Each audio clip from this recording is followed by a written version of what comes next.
Hi, I'm Ian King. Hi, I'm Riley King. I'm Sydney King.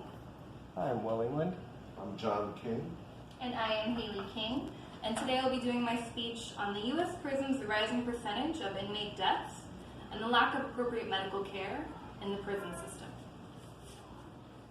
According to a news article published by the Guardian newspaper in March of 2019, based on the latest national figures available from the Bureau of Justice Statistics, 4,980 prisoners in the U.S. correctional facilities died in 2014, a nearly 3% increase from 2013.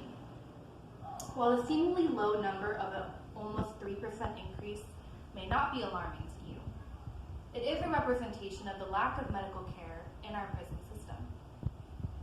The majority of inmate deaths in 2014 were illness-related.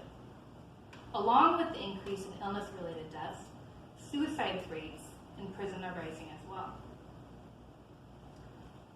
With the increase in inmate deaths rises, it brings the question to mind, why are we seeing this increase? An article written by Oliver Millman, published in the Guardian newspaper in 2019, highlights an example of how lack of appropriate medical care led to an inmate's death that could have been prevented. Joshua England, a 21-year-old man of Oklahoma, died from appendicitis while serving a 343-day sentence for arson.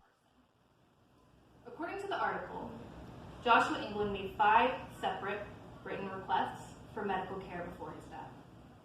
The article also states that even though England was witnessed hyperventilating and to be curled up on the floor in pain, no medical examination was performed, and instead, he was filmed during his distress and forced to sign a document stating that he was refusing medical help. Among the deaths of U.S. inmates in 2014, 7% of those deaths were caused by suicide, resulting in the largest percentage of suicide-related inmates' deaths since 2001. According to a report published in 2016 by the Bureau of Justice Statistics, the number of suicides in state prisons increased 30% between 2013 and 2014.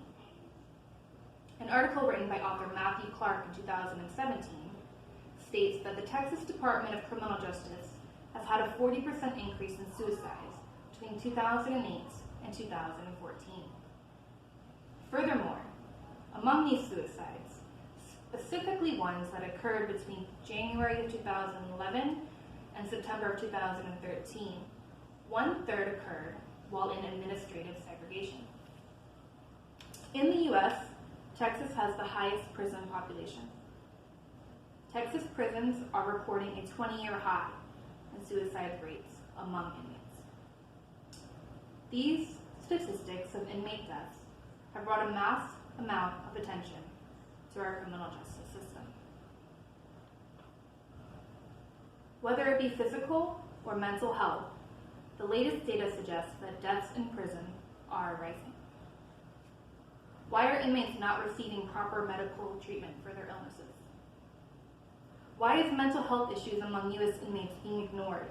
And why do we see a great percentage of the suicides resulting from lack of mental health treatment occurring while in administrative segregation? An author by the name of Michael Sonato summarizes these issues in his article published in The Guardian. He suggests, prisons and jails throughout the U.S. are continuously plagued by surges in mortality rates due to varying degrees of underfunding, understaffing, negligence, and a system inadequately in place to address serious mental health care and medical issues of individuals who inevitably find themselves caught within the